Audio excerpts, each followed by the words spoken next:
José Ruiz, Artur Cafía. Lo hemos hecho en casa, ¿no? Está hecho en casa.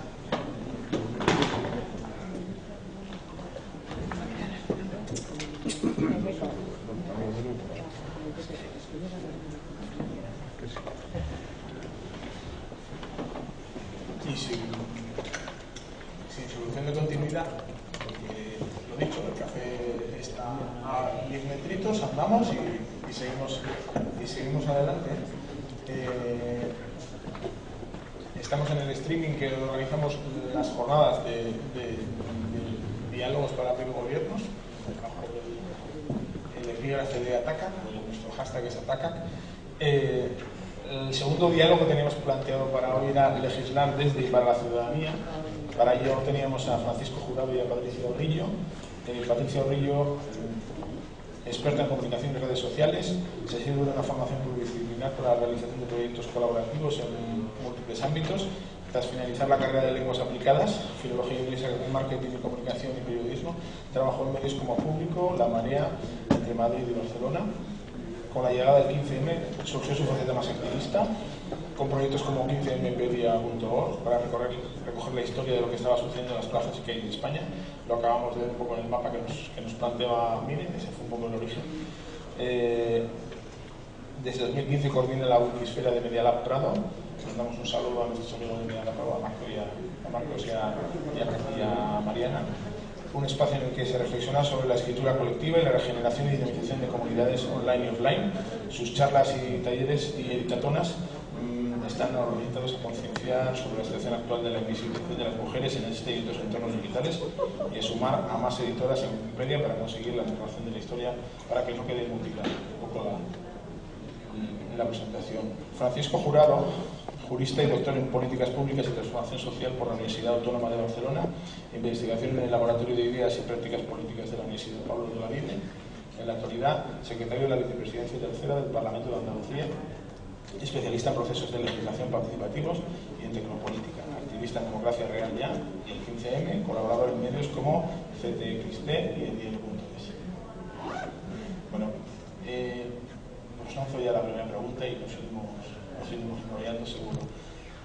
Patricia, como hemos visto en tu vídeo, vemos que con gran parte de tu recorrido está orientado a diversas aplicaciones de la inteligencia colectiva, diversas metodologías wiki. Para ir entrando en materia, ¿qué elementos consideras esenciales para lanzar un proyecto colaborativo? Eso que se habla de la inteligencia colaborativa. Bueno, perdón por la voz que tengo. La experiencia que yo he tenido en diferentes proyectos de desarrollo colaborativo es que es importante tener un grupo motor que ayude a canalizar el entusiasmo de la gente. Mucha gente quiere participar, quiere formar parte del proyecto que sea, y muchas veces no se sabe muy bien qué quiere decir eso de participar o cómo hacerlo. La experiencia, por ejemplo, 15mpedia fue un proyecto hijo de un proyecto más grande que se llama 15m.cc, que intentaba ser un paraguas de proyectos relacionados con el 15M. Cuando pusimos en marcha eso, que lo hicimos 3 personas, Estefan Grueso, Pablo Soto y yo, muchísimas personas nos contactaron para participar. Y claro, ¿cómo canalizas toda esa energía, esas ganas de quiero participar? Pero ¿qué quiere decir eso, no? Establecer tareas, establecer un análisis general sobre lo que se quiere hacer. Hay una primera línea sobre la que hay que ir siguiendo.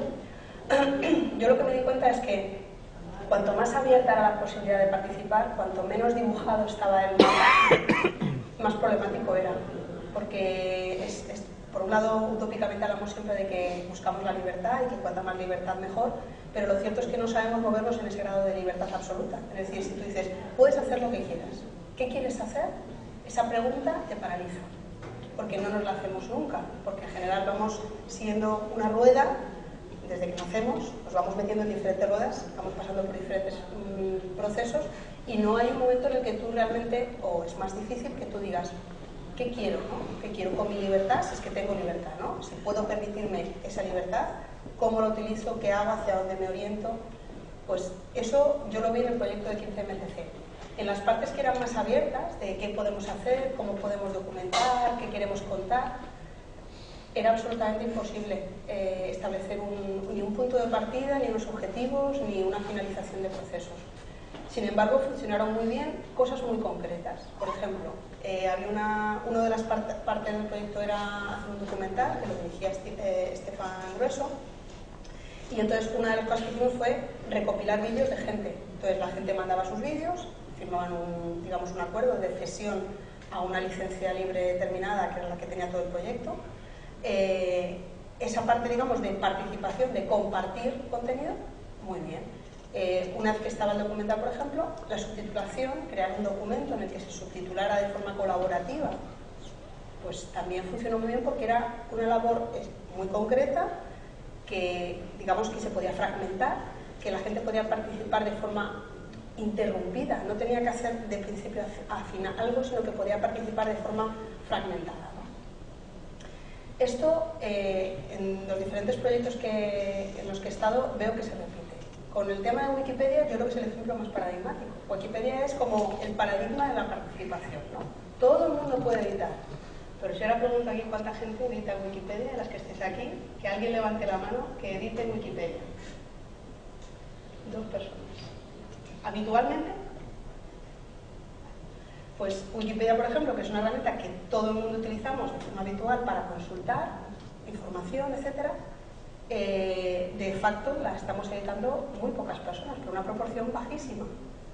Yo creo que hay un problema de cómo hacer eso, digamos, cómo es se supone que una plataforma abierta que te permite participar de forma muy, pues eso, muy completa. Tú puedes entrar y crear un artículo, modificarlo.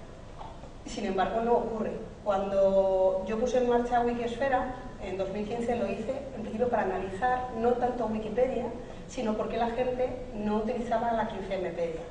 Nosotros creamos 15Mpedia precisamente porque Wikipedia tiene unas restricciones, es una enciclopedia con una serie de características, y todo lo que estaba pasando en el 15M no se podía documentar tal cual, porque no era histórico, no era enciclopédico.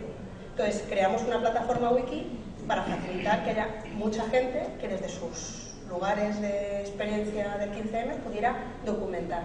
Claro, yo pensaba que precisamente ahora que estamos en el primer momento de la historia en el que existe esa herramienta, porque no ha existido nunca antes, la tecnología existe, la forma de articular eso estaba creado, no había que crearlo de cero, lo habíamos puesto nosotros ahí encima de la mesa. Yo pensaba que había un montón de gente editando. Cuando pasan 2 años y de repente, no sé, es que somos 6 personas las que estamos editando, yo no lo podía creer. Entonces yo abrí Wikisfera precisamente para preguntar, para hacer un análisis colectivo. ¿Por qué? Y entonces yo personalmente me encontré, ese grupo me permitió ver 2 problemáticas. Una de tipo tecnológico, hay una brecha digital, existe. En el caso de Wikipedia, además, hasta hace un par de años solo se podía editar en código, una especie de lenguaje de etiquetas como el HTML. No es muy complejo, pero a mucha gente ya solamente eso ya era un freno. Ahora hay un editor visual, pero el problema sigue estando. Quiere decir que hay una técnica que hay que aprender, no es obvia, aunque es relativamente accesible, pero no todo el mundo la conoce. Pero luego me encontré con un problema que creo que es el más difícil de resolver, no solamente en el ámbito wiki, sino en el de la participación en general. Y había gente que me decía, ¿quién soy yo para escribir la historia? Es decir, si siempre nos han enseñado la historia desde una forma absolutamente vertical, la que esta es la palabra, esta es la historia, nos la han contado, y la participación nunca hemos formado parte de procesos participativos, sino que al contrario tenemos unas formas de educación bastante individualistas. ¿Cómo participamos o cómo creamos un contenido en una herramienta como Wikipedia? Si a mí me han dicho que la historia es esto y que la hacen señores muy listos, por supuesto siempre señores, ¿no? Sí, eso que quede claro. Oía el otro día un vídeo de Paco Echeverría diciendo que la historia siempre se escribe desde fuera y con un tiempo de perspectiva, ¿no? Y que otra cosa es lo que se llama el relato, que no deja de ser memorias individuales que cuando coinciden se convierten en un relato. Que probablemente esa puede ser la diferencia entre lo que es mis recuerdos, cómo se convierten en... Entonces, mi forma de aportar no es aportar la historia, es aportar ese relato. Me permito apuntar esto, tampoco está... Primera pregunta un poco abierta para Francisco, también por meterte un poco en el sarao. Nos presenta un poco esos puntos imprescindibles a la hora de realizar lo que comentaba Patricia, ¿no? Un proyecto colaborativo, ¿no? ¿Cuál de esos puntos crees que son descuidados o difíciles de solucionar a la hora de desarrollar proyectos desde las instituciones? Os estamos trayendo un poquito también a nuestro terreno. ¿Qué se está desatendiendo y qué deberíamos empezar a solucionar para poder empezar a entendernos, ¿no? Porque al final puede ser una diferencia de códigos de comunicación, como bien apuntaba también Cristina en el diálogo anterior. Pues la verdad es que hay un montón de paralelismos. Bueno, buenos días a todos, gracias Soigo y Irekia por la invitación. Este sitio, la primera vez que estuve, es completamente diferente a como es ahora. En el primer mundo las cosas funcionan. Había olor a tabaco aquí antes. Sí, ¿por qué? Bueno, decía que hay muchos paralelismos con lo que ha dicho Patricia de la participación en Wikipedia y lo que he visto en mi experiencia en la participación en leyes. O sea, desde hace un tiempo me he especializado en lo que es la elaboración colaborativa de leyes en el Parlamento de Andalucía. No por nada, sino porque yo caí allí, el trabajo que estaba haciendo era un poco aburrido, entonces no había nadie en el grupo parlamentario que hiciese leyes y dije, oye, pues la hago yo. Y como me gusta todo esto participativo, pues empecé a introducir un poquito la dinámica del grupo parlamentario. Lo primero es la falta de canales institucionales a la hora de que la gente se pueda implicar en un proceso legislativo. Hay uno institucionalizado normal, que son las comparecencias en el trámite de la aprobación de un proyecto de ley o de una proposición de ley. Sin embargo, en estas comparecencias son los grupos parlamentarios los que llaman a los comparecientes y suelen ser gente, la mayoría son expertos, muy pocas expertas, pero la mayoría son expertos, y en la mayoría de los casos son gente afín a la postura que tiene el grupo parlamentario, el partido, en el tema en concreto que se está legislando. Entonces, más que un objetivo de implicar a la gente y que haya una participación informada desde fuera, lo que se busca es apuntalar un poco cuál es la visión de ese grupo parlamentario sobre ese tema que se está trabajando. Esto sería la participación reglada que hay, porque luego está la ILP, pero la ILP van en paralelo a lo que sería una acción conjunta entre representantes y representados y representadas. Por otro lado, fuera de esa participación reglada en los procesos legislativos está el que haya un partido, un grupo parlamentario que tenga la voluntad de abrir esa capacidad que tienen de registrar proposiciones de ley para que colectivos, sociedad civil, pues se implique en un procedimiento legislativo de corte participativo. Y ahí sí que se producen muchas coincidencias, por ejemplo, con la necesidad de que haya cierto tipo de moderación, o sea, como una guía metodológica que vaya orientando un poco a las personas que participan en cada una de las fases. Yo os pongo dos ejemplos en los que viví de cerca. Hace como 5 años, 6 años, se hizo un proceso participativo para la ley de participación, valga la redundancia, en Andalucía, y se hizo una convocatoria abierta a 8 millones de andaluces y andaluzas que hay, pues para que enviasen propuestas a la entonces Dirección General de Participación para hacer una ley de participación. Pues me contaba la directora general que recibieron más de 500.000 aportaciones al bruto. O sea, no había nada sobre lo que aportar, sino simplemente vamos a hacer una ley que quiere que haya en la ley. Pues claro, le llegaron 500.000 propuestas, además cada una de su padre y su madre, pues escrita con un estilo diferente, no había una homogeneidad a la hora de estructurarla, no había ningún sentido, además estaban hechas desde la desconexión de todas las personas que habían propuesto. Claro, si tienes que trabajar esto como lo que se hablaba antes de los datos, ¿no? Te viene una reunión de datos y si tienes que trabajarlos todos para hacer un proyecto de ley que tiene que tener pues, unas disposiciones, una exposición de motivos, una estructura determinada, pues, encajarlo al final lo que hace es meter pues, el 95% de las aportaciones en un cajón, hace lo que tenía en la cabeza pensado y a lo mejor incluye algún matiz, algún detallito para justificar pues, todo el pollo que han liado y toda la gente que ha mandado propuestas, ¿no? Fue un desastre. Yo participé con un grupito que nos llamamos Democracia Digital Andalucía, que formaba parte pues, el colectivo Open Cratio, que es Transparencia, la gente de Democracia 4.0, la Casa Invisible en Málaga, gente de Democracia Real Ya, y como estábamos algunos juristas, pues sí teníamos más o menos idea de cómo estructurar la ley, hicimos pues, un informe de unas 50 páginas, pero bastante currado, con un lenguaje técnico, jurídico y tal. Y ahí te das cuenta de que existe una brecha también aquí, o sea, se habla mucho de la brecha digital, Pero ya no sé si es tanto por el medio digital o por la codificación o la tecnificación que existe en ese medio. Porque la misma brecha la noto perfectamente cuando pone a personas que no están familiarizadas con el mundo del derecho a escribir una ley o hacer enmienda a una ley. No tienen el código, no lo manejan, el código jurídico, no saben cómo se estructura una ley, que tiene que ir en cada una de las partes. Entonces ahí también hay una brecha, ¿no? El contrapunto a esa ley de participación fue un proyecto que hicimos hace 2 años sobre la ley contra la LGTBI-fobia y por los derechos de las personas que se reconocen LGTBI en Andalucía, que empezamos quedando con varios colectivos que representaban, varios colectivos a nivel andaluz, unos 8. Hicimos una entrevista primero con cada uno de esos colectivos, anotamos una serie de reivindicaciones o de exigencias que tenían, bastante diferentes, porque un colectivo donde los mayoritarios son gays es diferente a un colectivo donde los mayoritarios son padres y madres de niños y niñas trans. Tienen sensibilidad diferente y objetivos diferentes, aunque compartan algunos.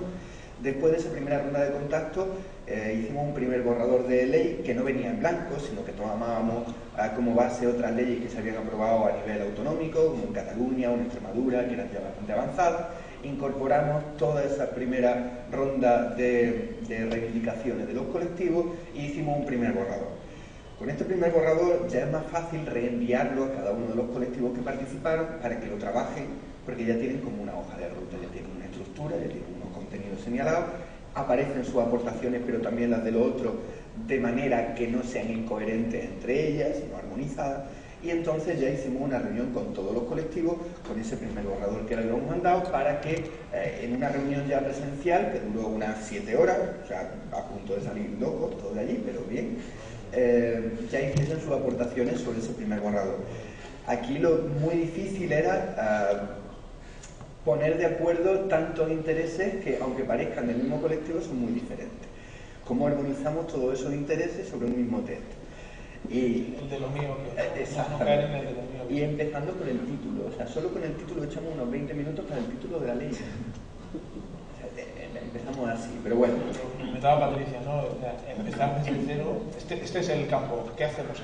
Exactamente. Ese era un poco la idea. Entonces, bueno, ese fue un poco el aprendizaje, ¿no? Es necesario un punto de partida, es necesario un trabajo de moderación o de intermediación, de facilitación, si quieren llamarlo, como hacen pues, la gente que edita en Wikipedia, bibliotecarios, o como hacíamos pues, el staff del grupo parlamentario que íbamos gestionando un poco ese proceso participativo, la metodología apropiada, la plataforma apropiada, y luego, por último, el que se valoren esas aportaciones, porque me he dado cuenta que muchas veces cuando desde la institución se abre un proceso participativo, a lo que se le da valor es al número de gente que participa, más que a la participación en sí. O sea, no hay una falta de fe en que puedan llegar de esas propuestas que vienen de fuera de la institución algo valioso, algo que pueda ser útil.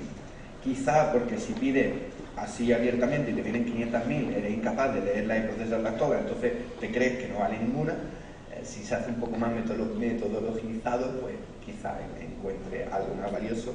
Y también porque todavía hay como una diferencia entre la administración, que cree que fuera de la administración la inteligencia colectiva o los saberes que hay en la sociedad pues no son los mismos que si contratas a una consultora externa que se supone que está especializada y que te va a dar la idea, ¿no? Y en mi experiencia personal puedes encontrar fuera en la sociedad un conocimiento alucinante y una manera de enfocar temas que tú creías de una manera que te cambian completamente, pero que te dan un plus, una mejora interesantísima y que no está para nada explotada. Un poco retomando esto que comentas para Patricia, aunque los datos de interés de participación sean positivos y aunque muchas veces tendamos a medirlos en cuantitativo, ¿cuánta gente ha participado? Porque hemos reunido no sé cuántas asociaciones, el tejido asociativo está movilizado probablemente, y desde el punto de vista cualitativo pues sí que se hagan aportes, ¿no? ¿Cómo se puede convertir a ese ciudadano o ciudadana interesada en un ciudadano empoderado, que se sienta que su participación está teniendo eso? Es decir, porque ahí por nuestra parte tenemos lagunas seguro, pero yo creo que también en esa evolución de la cultura participativa, la ciudadanía creo que también tiene necesidades, no sé si de formación, de motivación, de involucración, no sé cómo es. Claro, yo creo que siempre hay como una distancia entre lo que las instituciones consideran que es participación, incluso sobre lo que quieren que la ciudadanía participe, y sobre lo que la ciudadanía puede querer participar. Creo que hay una brecha que muchas veces no sabemos ni cuál es porque hay una desconexión. Volviendo un poco digamos a mi ámbito, ¿no? Que es el de la Wikipedia, yo organizo esto que se llaman editatonas, que son maratones de edición. Los editatones se llevan haciendo muchos años para generar contenido específico en diferentes vacíos que hay en Wikipedia, y son maratones, es decir, mucha gente, o sea, 40, 50, 60 personas se juntan en una sala, cada uno con su ordenador, a editar un contenido determinado, ¿no? Yo cuando fui a la primera vez que vi uno, dije, qué desperdicio de encuentro, ¿no? Es decir, te juntas con un montón de personas, pero tú te pones con tu ordenador y ahí llega el máximo exponente de participar en un colectivo que está haciendo algo de forma colectiva. Entonces yo lo que hice es que me inventé un sistema distinto, y ahí un poco entramos con el empoderamiento de herramientas. Normalmente la gente que se apunta a los editatones no es gente que no sepa editar, es gente que ya sabe editar y se apunta para participar en esos encuentros festivos, o que tienen un componente festivo. Va un counter de ordenadores, o de motos, o de lo que sea, ¿no? Entonces, yo lo que he hecho es hacer un encuentro en el que viene gente que no ha editado nunca, gente que sí que puede haber editado, es decir, está abierto a cualquiera, pero yo lo que les hago es que trabajen en grupo de 2 o 3 personas para que utilicen una primera herramienta colaborativa, que es un pad colaborativo, un tipo Google Docs, pero bueno, de otro sistema que es abierto, PiratePad, para que puedan buscar información, que es lo que hay que hacer para crear el contenido que vamos a hacer. Primero hay que buscar información, recopilarla, organizarla, y luego ya pasaríamos, digamos, al entorno Wikipedia, ¿no? Ese primer trabajo colaborativo ya les sitúa a las personas que vienen en un plano distinto de desarrollo.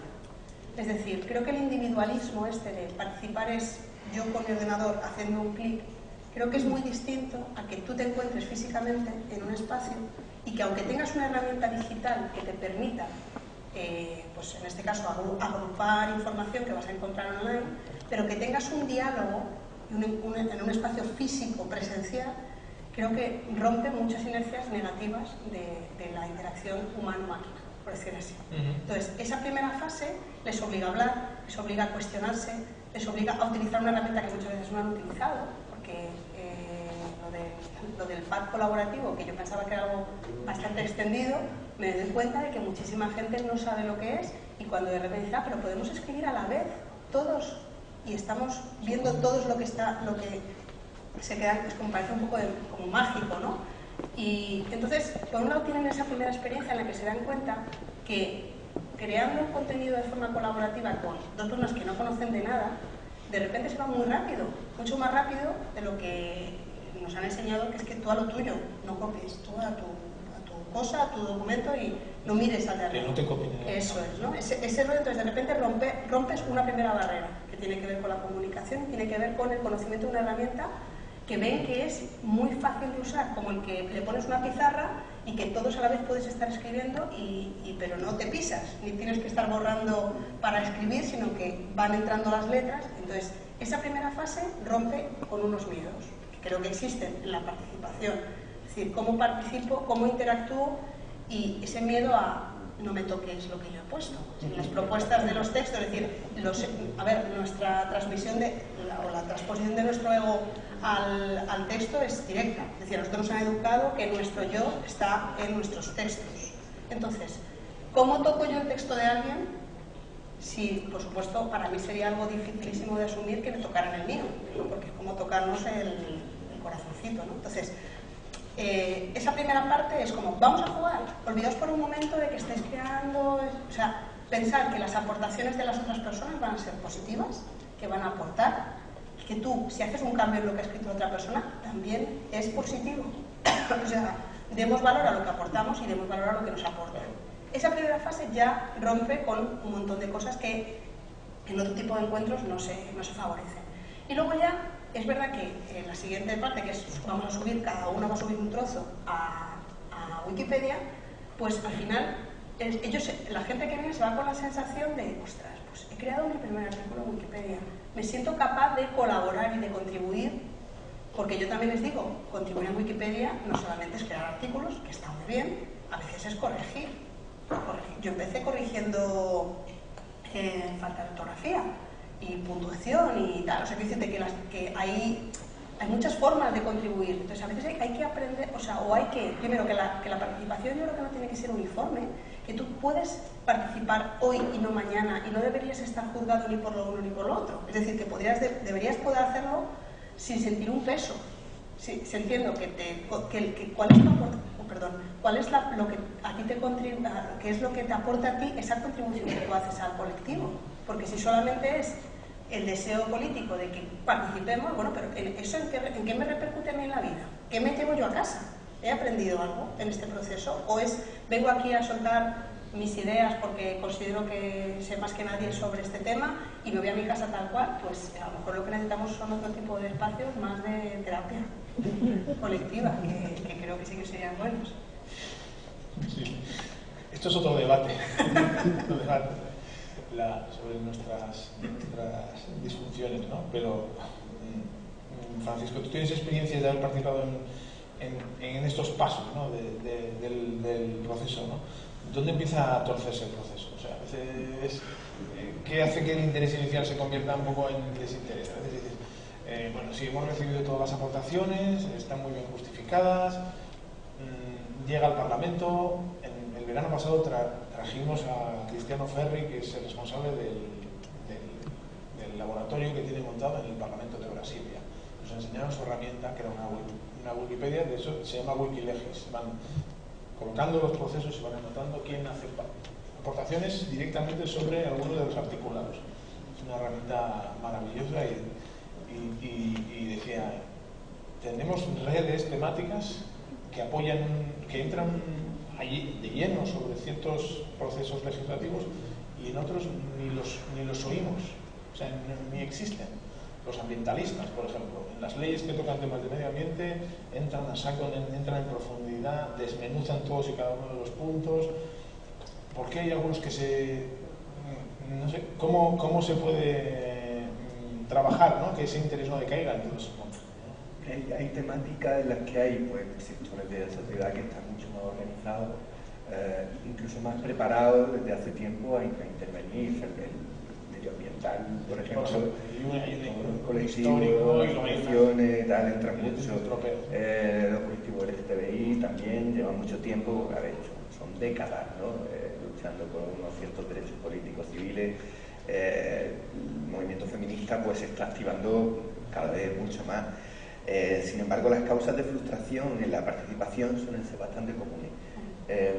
Unos compañeros del Instituto de Estudios Sociales de Andalucía, del IESA, hicieron un trabajo de campo con varios colectivos y en asociaciones de vecinos y vecinas sobre las causas de la frustración en la participación, y concluyeron que las más importantes eran, por ejemplo, que después de un proceso participativo el órgano público, la administración, no cumpliese o no ejecutase lo que se había elaborado colaborativamente.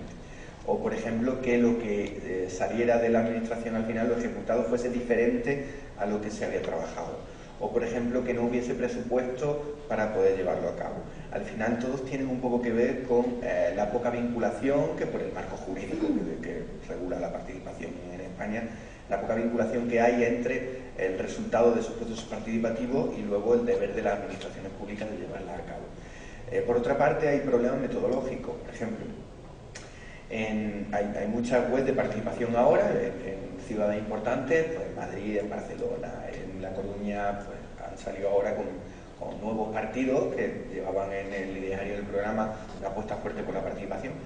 Y han salido este tipo de plataformas, pero luego hay algunas lagunas metodológicas, como por ejemplo que no se haga el trabajo de filtro, un trabajo de filtro durante el proceso participativo. Me refiero, en Madrid una de las primeras consultas que alcanzó el mínimo para llevarse una votación grande fue la de unificación del billete de transporte.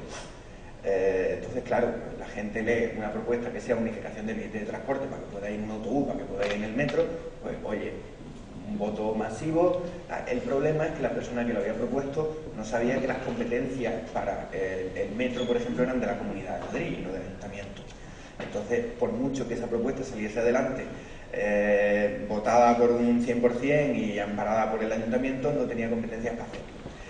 Si este tipo de cosas, por ejemplo, sobre todo los problemas de competencia en un Estado que está organizado en municipios, comunidades autónomas y Administración General del Estado, si no vamos haciendo un trabajo de edición, que sería como el trabajo de edición paso por paso, y diciendo, no, perdona, esto no podemos meterlo aquí porque no tenemos competencia, esto se sale del presupuesto que teníamos establecido, antes de que llegue al punto final.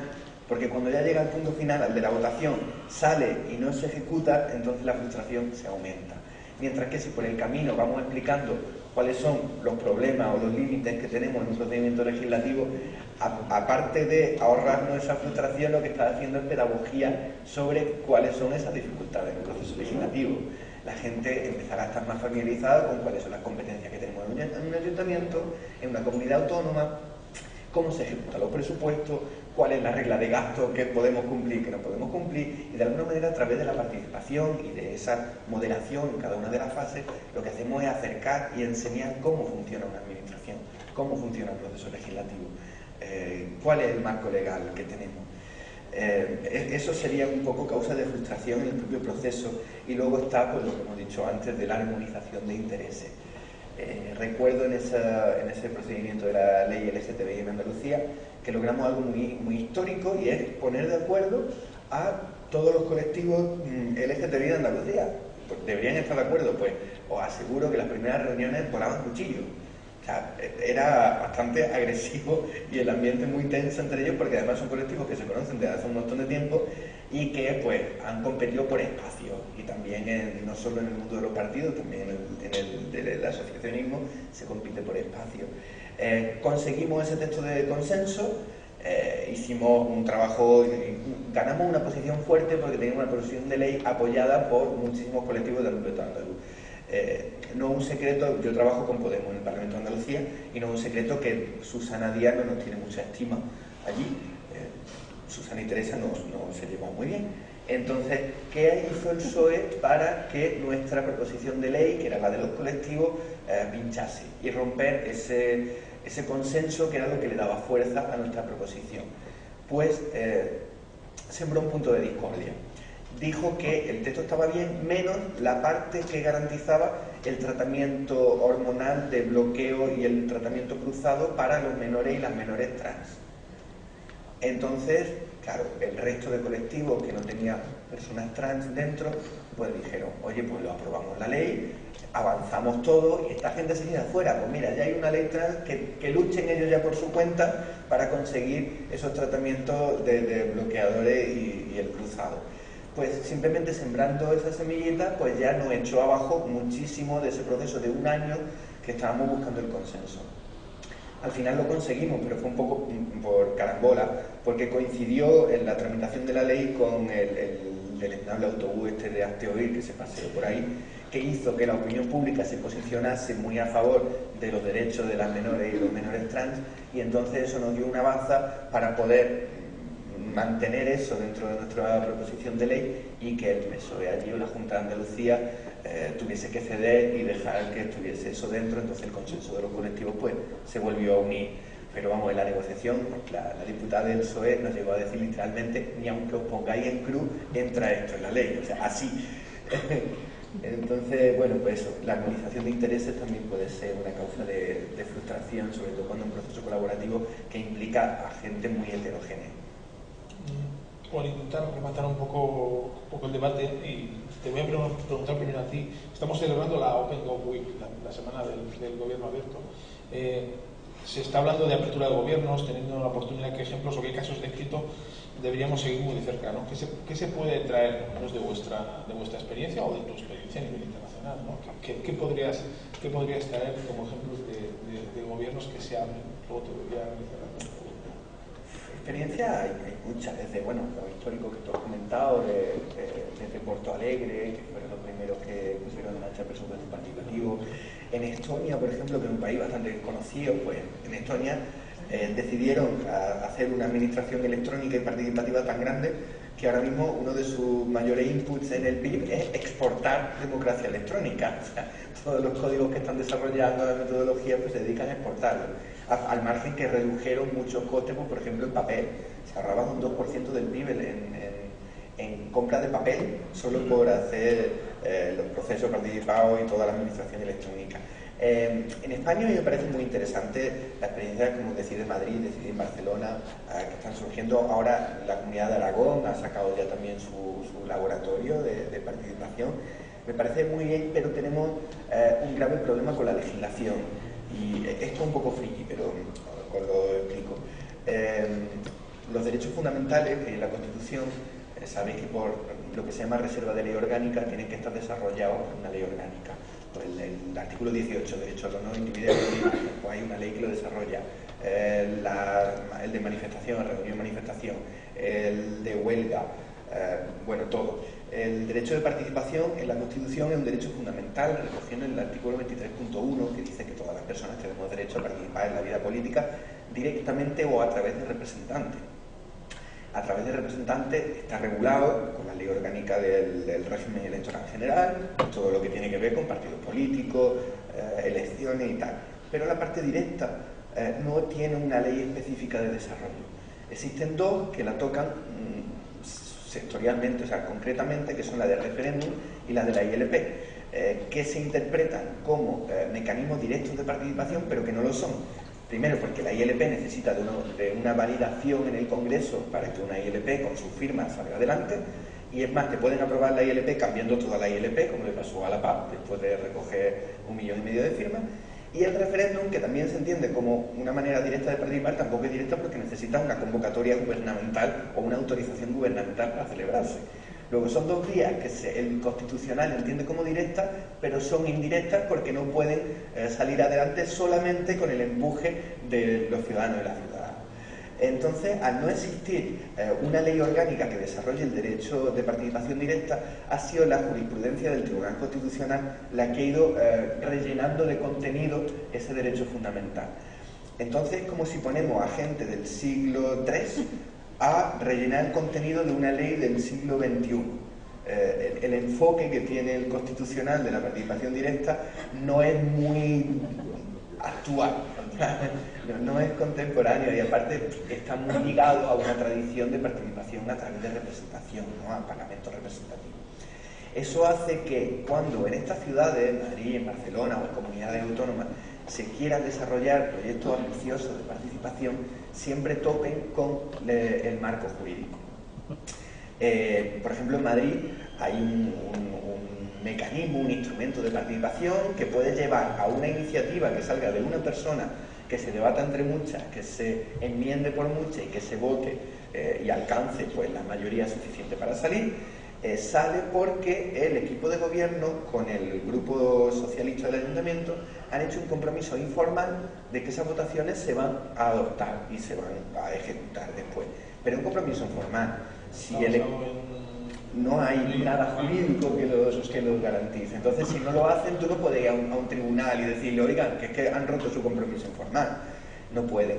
¿Qué ha pasado en Barcelona hace poco? Pues a través de un trabajo de muchos colectivos por la remunicipalización del agua se consiguieron cerca de 40.000 firmas, se activó el mismo procedimiento para el Ayuntamiento de Barcelona, llevaron las firmas, llevaron la propuesta de remunicipalización y por las cuitas internas, peleas, en fin, eso ya daría para otro debate diferente, al final se rechazó esa propuesta, a pesar de que había un compromiso también de varios de los partidos del Ayuntamiento de Barcelona por aceptar cualquier iniciativa que viniese avalada por X firmas.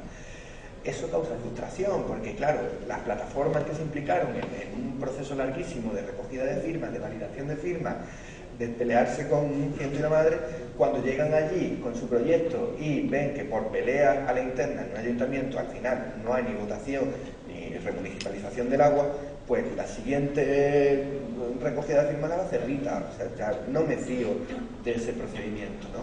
Entonces, es lo que tiene el que no podamos tener procedimientos reglados de participación directa en la que existe una vinculación de la administración pública con ese resultado, sino que la vinculación sea algo informal que puede o que no puede pasar.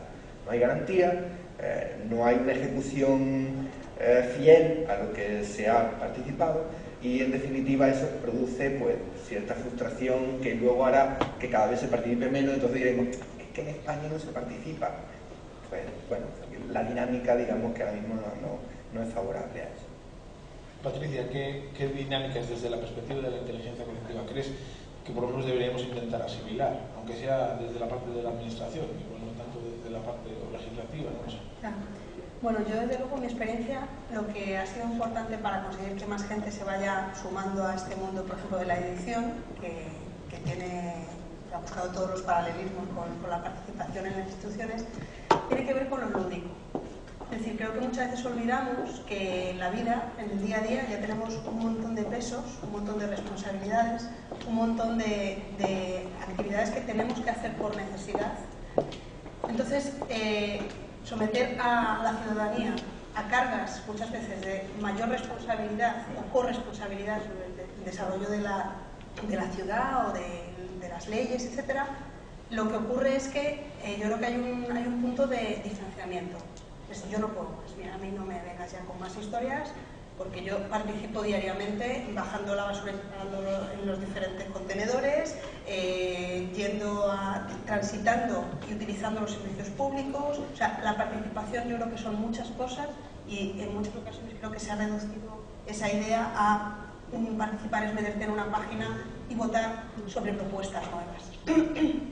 Entonces creo que tenemos que aligerar lo que significa la participación en la ciudad, en términos de deseo de las instituciones. ¿Las instituciones quieren que participemos? Muy bien.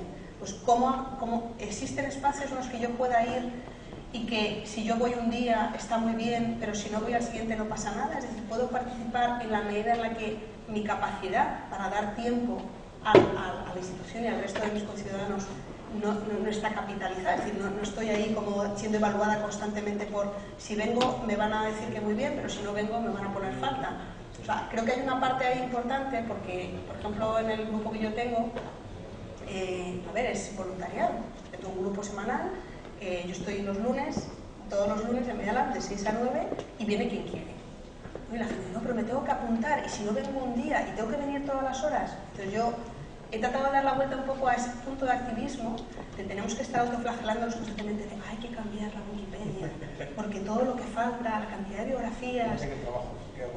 Hay un punto en el que ese peso sobre lo que tenemos que hacer, sobre todo desde ámbitos, digamos, ideológicos de izquierda, que estamos muy concienciados, ¿no? Hay que hacer tantas cosas.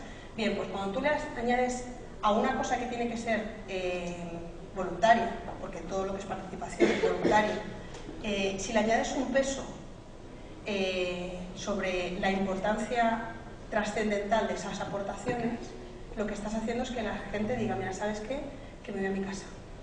Entonces, yo lo que les digo es, no, tú ven cuando quieras. Tú no tienes que apuntarte en ningún sitio, tú no tienes que decirme si vas a venir o no, tú no tienes que venir ni siquiera todos los días ni todas las horas. Si puedes venir un día, media hora, pues te vienes, con que traigas tu portátil es suficiente. Yo estaré allí. Es decir, que tengan un lugar al que recurrir para ese desarrollo, para ese aprendizaje, para lo que sea, pero sin presión. Es curioso lo que comentabas del aspecto lúdico, porque gente que estaba trabajando en, por ejemplo, transcripción de manuscritos, ¿no? Lo sabría, la corriente esa del Open Class, ¿no? Abrir las librerías, los archivos, cartas del siglo XVI, del XVII, que gente que se dedica a transcribirlas, algunas están en euskera antiguo, otras en castellano antiguo, las tienen escritas, y dicen que, claro, la gente se engancha. Claro. Igual es un grupo muy reducido de gente. Dice, el problema de esto es el que lo prueba, el que participa, el que colabora, se engancha, acaba enganchado. Dice, he descubierto que tenía un tío en el siglo XVII que fue a América y hizo no sé qué. Entonces, creemos al final que la participación lo estamos viendo muchas veces como una parte obligatoria porque nuestros requisitos legales así nos dicen, no, tenemos que hacer una consulta previa. Pero sí me gustaría que quedara un poco el pozo ese de que a nosotros nos queda vestir todo eso de algo lúdico es la palabra, porque ni es divertido ni desenfadado, estamos hablando de cosas serias, ¿no? Una legislación sobre el LGTBI tiene que cumplir ese marco normativo y no nos podemos salir de eso, ¿no? Pero sí que es verdad que esta parte que apuntáis, yo me la quedo como recaos internos, ¿no? Os quiero agradecer vuestra presencia y sobre todo que os hayáis expresado en un idioma para que os entendamos todos. Muchas gracias.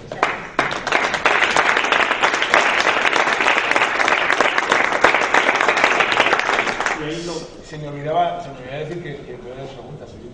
Claro, tenemos también.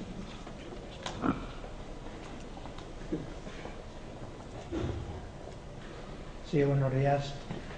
Quería preguntar qué ocurre cuando hay una ley de participación en un ámbito concreto, en una diputación de Guipúzcoa, por ejemplo, y se bloquea esa participación, demorando la cuestión y, por ejemplo, no se conozca un contrato de cientos de millones de euros que implica muchas cuestiones ambientales, de salud, y existen muchos mecanismos de participación teóricos que la administración, por seguir una moda de gobernanza, pone a disposición de la ciudadanía, pero que luego no funcionan. Estoy hablando de la incineradora de San Sebastián. Hay un PIGRU que la sustenta, que no se está llevando a cabo su proceso de participación, a pesar de que hay un movimiento de miles de personas que lo demandan, y hay un contrato con una empresa que va a gestionar esa incineradora, que a pesar de los requerimientos de los partidos políticos y ciudadanos, pues no se conoce. ¿Qué se puede hacer ante eso? Mucha teoría, pero luego al final pues la gobernanza y la transparencia y la participación pues no es real. ¿Qué se puede hacer ante eso? Supongo que iba para mí.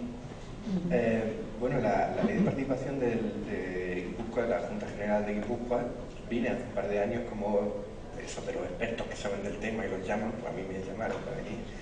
Y bueno, al final la ley de participación en sí explotaba el margen que se le deja, en este caso, a una provincia que tiene un régimen foral diferente. O sea, creo que en este caso no es un problema de la ley de participación, sería más de transparencia, ¿no? Según lo has formulado, yo no conozco el tema, pero según lo has formulado, de que hay pocos datos, de que hay mucha opacidad, tal, sería más un tema de transparencia que de participación. Entonces, no conozco la ley de transparencia de aquí, no te puedo decir ahora mismo. En concreto, el PIGRUF tiene que modificarse con participación por ley foral, pero están dilatando el proceso para que no exista esa participación hasta que construyan finalmente la incineradora, que está en construcción y parece que se va a poner en marcha en 2020, con lo cual se ha hurtado a la ciudadanía esa participación, aparte de la transparencia que brilla por su ausencia también, sí. Me imagino que dentro de la propia ley habrá algún mecanismo de recurso dentro de la propia administración. No lo recuerdo porque ya digo que hace 2 años que la miré y no lo tengo en la cabeza, pero normalmente suele haber recursos si hay alguna fase que está arreglada y que es preceptiva hacerla y no se hace o no se hace en plazo. Normalmente la ley suele contener los recursos y a quién hay que dirigirlo. No sé si será alzada o algo dentro del administrativo. El régimen administrativo es un poco árido, pero bueno, ahí es. ¿Otra pregunta por aquí? Sí, hola, buenas. Bueno, me he sentido muy satisfecha con la ponencia porque sí, yo trabajo en un ayuntamiento de una gran capital, vamos, concretamente en Bilbao, y sí que me toca llevar la parte de participación, ¿no? Entre otros temas. Y sí que es muy complicado poder conjugar, y además soy jurista.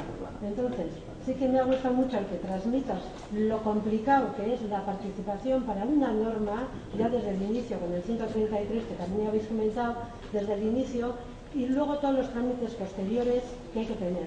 Es más, nosotros ya lo que hacemos es, además de esa participación que hay desde el inicio, luego hicimos también un proceso participativo para luego ya poder empezar ya a elaborar el anteproyecto de reglamento. Y luego ya con todos los trámites posteriores, que todavía estamos en ello. Bien, son procesos largos y costosos. Por ello, yo sí que considero que en todo momento esa organización, esa participación, esas personas que vayan a participar tienen que ser conocedoras de las dificultades, de los problemas, de los trámites jurídicos, de la terminología compleja que tenemos la obligación de utilizar y de cumplir todos los trámites debidamente, porque si no luego la frustración sería mayor si una vez aprobado indebidamente resulta que he recurrido y al final queda anulado y quedaría y tendríamos que volver a empezar de nuevo. En cuanto al proceso de participación que hicimos, también hicimos un proceso mixto porque considerábamos muy interesante también la participación de expertos. En todo caso, hay gente muy válida, expertos, que vinieron de distintos ayuntamientos, de otras administraciones, en unos grupos, por otro lado técnicos de otros ayuntamientos y por otro lado ciudadanía, bueno, entidades ya organizadas y por otro lado ciudadanía individual. Que a esa ciudadanía abrimos un periodo, un tiempo en la web municipal para que se apuntasen aquellas personas que pudieran estar interesadas en participar.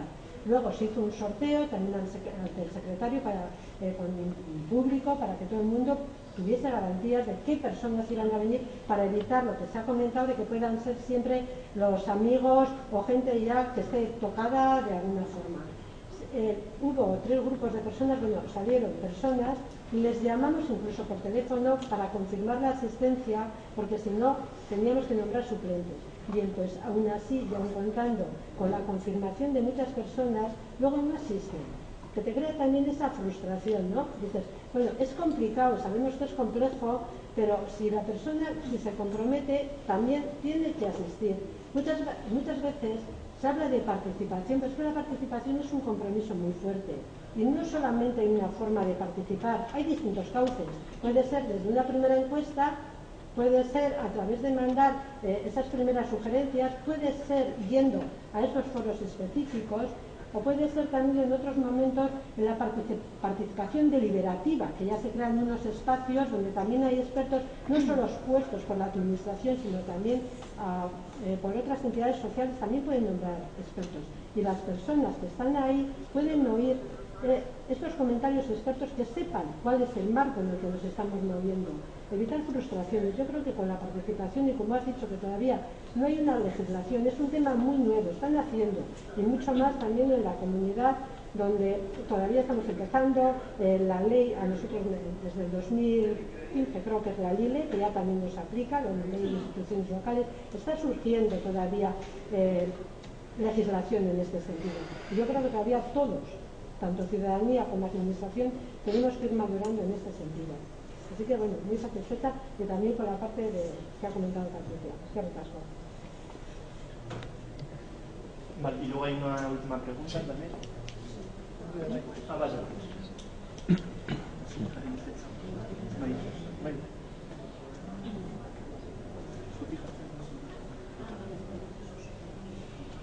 Bueno, en primer lugar, quería comentaros un poco sobre la frustración de la que hablabas. A mí me parece una barrera, bueno, sobre todo ese proceso que has hablado de dar la oportunidad de participar y que después no desemboque en nada satisfactorio. No sé de qué manera se puede romper esa barrera de supuestamente tener vías para la participación ciudadana, para crear legislación que después desemboque en algo. A mí a veces me da la sensación de que también un poco relacionado con lo que ha dicho ella, de que, bueno, hablamos de la participación ciudadana como si fuera algo fácil y no requiriera esfuerzo y compromiso. Muchas veces hablamos, digamos, nos gusta mucho quejarnos en la barra del bar o en las redes, y después, no sé hasta qué punto, bueno, algunos sí, otros no, estamos por la labor de comprometernos de verdad. A veces me da la sensación que es un poco la pescadilla del que muerde de la cola. No participamos porque está difícil y las cosas no salen porque la gente no participa. Eso me hacía pensar un poco también en este fenómeno de los gorrones, de que yo quiero que las cosas mejoren, pero que lo hagan otros. Cuando has hablado de la ley de participación ciudadana, de la vía para, a través del Congreso, con 500.000 firmas y tal, presentar una proposición de ley, una propuesta de ley, me he acordado de algo que leí, no sé si ya un par de años, de que desde el año 83, una cosa así, se habían presentado, no sé si 90 y tantas, y en todo este tiempo se han aprobado solo 2. Que no digo que todas se tengan que aprobar, ¿no? Porque 500.000 locos te pueden saber salir de cualquier lado diciendo cualquier barbaridad. Pero no sé cómo podemos romper esa barrera de que haya ganas de participar y efectivamente se participe y que eso se tome en cuenta y sea para el bien de todos. Os he hecho un poco un lío. Se ha podido más o menos entender. Pues mira, precisamente en la ley de participación andaluza, esto que os he contado de las 500.000, el follón este que se montó allí, en el informe que nosotros presentamos creábamos la figura de la ALP, o sea, en vez de la iniciativa legislativa popular, la acción legislativa popular. Y era muy parecida en los primeros pasos, es decir, un grupo de gente, un grupo promotor, se junta, redacta un texto, lo enmiendan, recogen firmas, pero en vez de llegar al Congreso o al Parlamento y que los diputados y las diputadas tienen la posibilidad de modificarlo por completo, de tumbarlo, se hacía una votación ciudadana, o sea, mezclaba votación entre representantes y representados.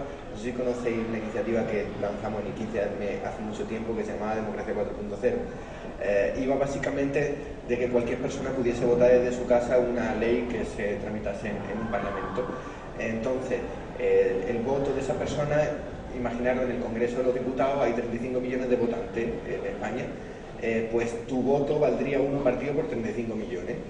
Y entonces, si tú votas directamente una ley en el Congreso, el peso de ese voto se detrae del conjunto de los 350 diputados, porque al final el Congreso representa al conjunto del Estado, a pesar de que haya grupos parlamentarios y partidos. Esto quiere decir que, por ejemplo, si votasen 100.000 personas, sería el peso de un escaño, que no es que un diputado deje de votar, sino que cada escaño vale menos, vale 0,999. Entonces es una operación matemática que te permite hibridar participación directa con representativa. Si yo quiero votar una ley porque me interesa, pues voy y voto y me desrepresento. Si no quiero hacerlo, pues que voten mis representantes, que para eso se les paga. Pero esto cambiaría la representación para que no fuese una representación obligatoria. En derecho hay dos tipos de representación, la forzosa o legal y la voluntaria. La voluntaria es yo firmo un papel ante notario y te digo, me puede representar. La forzosa es cuando es o la ley o una sentencia judicial la que obliga a que esté representado. Menores de edad, procedimiento penal, etcétera. Entonces ahora mismo la representación política es de tipo forzoso y estaría guay que fuese de tipo voluntario. Entonces, retomo, perdón por el lío, pero en la acción legislativa popular sería modificar la ley de ILP y que cuando se llegase una ILP con 500.000 firmas al Congreso, después de un informe de los servicios jurídicos, tal, que eso es preceptivo, hay que hacerlo, la votación sobre ese ILP se abriese también al conjunto de la ciudadanía. La gente que quiera votar directamente, pues lo haría y se les representaría, y los que no, pues sus representantes harían eso. Si sale aprobada, pues entonces ya es una ley más y es vinculante, y entonces se puede aducir los tribunales, sería una ley como aprobada en cualquier cámara legislativa. Pues eso es una modificación de una ley orgánica, se puede hacer perfectamente. Puede ser la ley orgánica, lo que hay que hacer, perfectamente legal sí, pero... O sea, se puede hacer perfectamente, quiero decir que no se acaba el mundo, no sale un volcán y explota, o sea, que se puede hacer. Es que Nico Valera, brevemente, porque tenemos la siguiente lista. Patricia, a mí me da la impresión que las herramientas colaborativas funcionan mucho entre afines. Afinidad de un 80%, 75%, o sea, más o menos estamos de acuerdo con en qué queremos, aunque tengamos diferencias. Me parece difícil, o veo pocas experiencias de herramientas colaborativas entre la pluralidad de la sociedad y entre posturas muy polarizadas o posturas igual no muy polarizadas, pero sí, ¿no? Entonces si nos pudieras más algún ejemplo. Y luego, por experiencia práctica, es verdad que dices, ya sé que la gente participa pues por momentos, que la gente dice que está muy ocupada, algunas realmente lo están, bueno, eso ya es subjetivo, pero el problema que veo yo en procesos de participación es que si hay gente que participa al principio de los procesos, luego no participa, gente que se engancha en la mitad del proceso, no ha estado al principio, gente que no ha participado del proceso, pero no le ha gustado el resultado, y entonces es cuando quiere participar.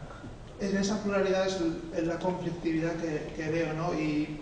Y creo que hay que plantear a la gente que todo lo que has dicho al principio, que lo tenemos olvidado, ¿no?, de tu intervención, pero es una cultura de participación que no estamos acostumbradas. Pero claro, me preocupa también que si empezamos un poco a plantear esa participación según tu disponibilidad, según cuando quieras, cuando esto, al final me parece que la continuidad de los procesos participativos pues está en peligro y la frustración va a ser mayor igual, ¿no? Ya sé que no hay soluciones prácticas, pero me preocupan estos temas, ¿no? Hombre, yo creo que estamos empezando todos estos procesos, lo decían antes las compañeras, ¿no? Todo es muy nuevo. Yo creo que habría que empezar por la gente más pequeñita. Es decir, si nosotros cuando somos pequeños, en lugar de que para hacer un mural cada uno haga su trozo y luego se pegue como un pastiche, empezáramos a educar desde la creación colectiva y digamos, a dejar nuestro ego, que no tiene por qué desaparecer, pero a dejarlo aparcado cuando estamos en procesos colectivos, pues ese aprendizaje lo podríamos incorporar en nuevos procesos que ahora mismo yo creo que ni nos podemos imaginar los que ya tenemos una edad y que hemos vivido con una serie de inercias, ¿no? Dices que lo de los procesos a lo mejor o las herramientas colaborativas no sirven para ideas o para personas con actitudes diferentes o con ideas diferentes. ¿Qué quiero decir, Vané? Pero me parece que... O sea, quiero decir que obviamente entra en Wikipedia y métete en la página de Cataluña. Hay una pestaña que se llama discusión. Es decir, está todo por hacer. Nosotros no somos una sociedad que hayamos crecido en nada relacionado con lo colaborativo a ningún nivel. La historia nos la han contado desde una perspectiva única y estática, como una línea, que vista desde un único punto de vista, en lugar de entender la historia como un poliedro, como multitud de caras. No se trata de las versiones personales, que es importante. En Wikipedia tú no documentas, por ejemplo, en base a tu experiencia personal. Documentas según lo que está publicado fuera de Wikipedia. Entonces, otra cosa es que hay sesgos y hay brechas de muchos tipos, hay perspectivas sesgadas, pero desde luego, si no se prueban experiencias como puede ser Wikipedia, me parece que es una experiencia interesante porque incluso en procesos como creación de leyes se podría utilizar perfectamente para precisamente todo este tipo de enmiendas y de comentarios y de discusiones, porque ya existe, aunque no sea una herramienta intuitiva, porque no lo es. Yo creo que si más gente la usa, acabará mejorándose, porque desde la experiencia es de donde podemos también crear las herramientas pertinentes. Pero si no conocemos, hay mucha gente que no conoce herramientas colaborativas porque el propio concepto ni siquiera lo entiende. Entonces, creemos que, yo qué sé, yo vengo de una época en la que se hablaba de que había una web 2.0, que yo me muero de la risa, porque por primera vez en la historia podías comentar en una noticia. ¿Cuántos periodistas han respondido alguna vez a algún comentario de su noticia?